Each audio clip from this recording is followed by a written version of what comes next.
un certain temps, pendant une minute ou deux, il y avait des gens qui passaient et pointaient vers le même endroit. Moi, ça m'a rappelé les images du Moyen-Âge, où ce que des gens montraient vers le ciel, pointaient vers le ciel. Donc, on a continué à marcher et puis ça continuait à scintiller. Et comme j'ai dit, ça restait sur place, ça ne bougeait pas. Et bien, on était éparpillés parce qu'on était quand même une vingtaine de personnes qui s'étaient donné rendez-vous, évidemment, pour aller passer une petite soirée dans un bar en hiver.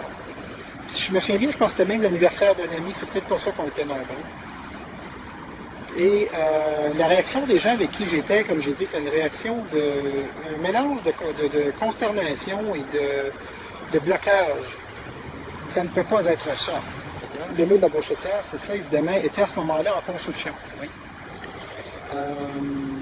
Donc, évidemment, c'était pas l'idée de regarder, les gens pointaient vers l'édifice en construction, quand même, il ne fallait pas être naïf. Là.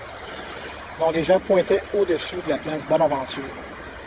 Ce que j'avais appris par la suite, c'est que l'objet lui-même s'était déplacé vers l'est de l'île de Montréal, c'est-à-dire centre-sud, sur la Maisonneuve, et par la suite avait bifurqué.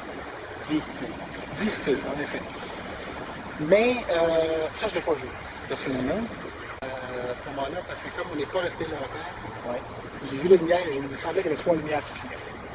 Elle clignotait? C'est comme si ça tournait un peu. Comme si ça tournait un peu.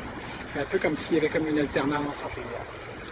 Et ça reflétait en tant que tel, mais la grosseur des lumières ou la grosseur de l'objet, l'objet était, en tout cas, de loin quand même, semblait au moins aussi gros que la place Bonaventure. Ce qui est quand même pas petit. Il n'y a pas un terrain de football là-dedans, mais un peu plus, puis c'était un terrain de football. D'évaluer évidemment à quelle vitesse que ça tournait, parce que ça me semblait tourner même de manière aléatoire. C'est ça le cœur de la question en tant que tel. Mais la cause dans la luminosité de ce qui se présentait. Moi, d'après moi, ça a même été peut-être un objet de scepticisme de la part des gens qui étaient là, avec qui j'étais, tout simplement parce que on avait l'impression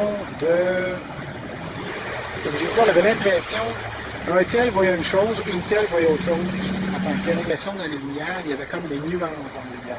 C'est ce que moi j'ai vu. Les autres par la suite, le peu qu'on a pu en parler par la suite, ce qu'ils pouvaient percevoir, à ce moment-là, moi je crois que le blocage s'est installé très rapidement chez les témoins. Comment l'expliquer? Bon, ça peut être un blocage qui vient de la personne elle-même en tant que telle, un peu comme une protection. Mais si c'est autre chose, ça serait plus inquiétant. Parce que si ça ne vient pas de nous, bon, il n'y a pas 56 hypothèses. Moi-même, il y a des fluctuations dans ma perception de ce que j'ai vu cette fois-là, mais je me souviens très bien des fluctuations de ma perception. Qu'est-ce que tu entends par fluctuation de ta perception? C'est que justement, de ne pas être capable de déterminer, j'ai dit qu'il y avait peut-être 3 lumières en tant que telles qui clignotaient, mais comme il y avait des nuances dans la luminosité, c'est bien difficile de dire qu'il y en avait juste 3.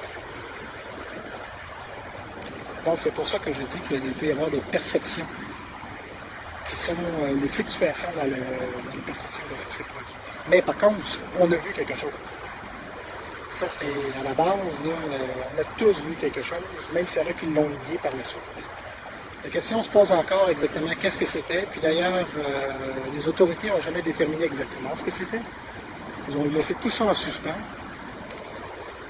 Ça me fait bien rire parce que ça me fait penser au Area 51, etc., ces affaires-là, où ils font tout pour enterrer ces phénomènes-là, mais finalement, ils laissent tout ça en suspens, donc évidemment, ça laisse des doutes sur le terrain. Alors que quand on nie quelque chose avec preuve à l'appui, ben, forcément, la question est close à un moment donné. Alors, ce sujet-là est resté ouvert. Puis en plus, que ce soit produit quand même dans une grosse agglomération comme Montréal, au centre-ville de Montréal, c'est quand même... il y a des questions à se poser. Vraiment des questions à se poser. Parce que la question, c'est qu'est-ce que c'était?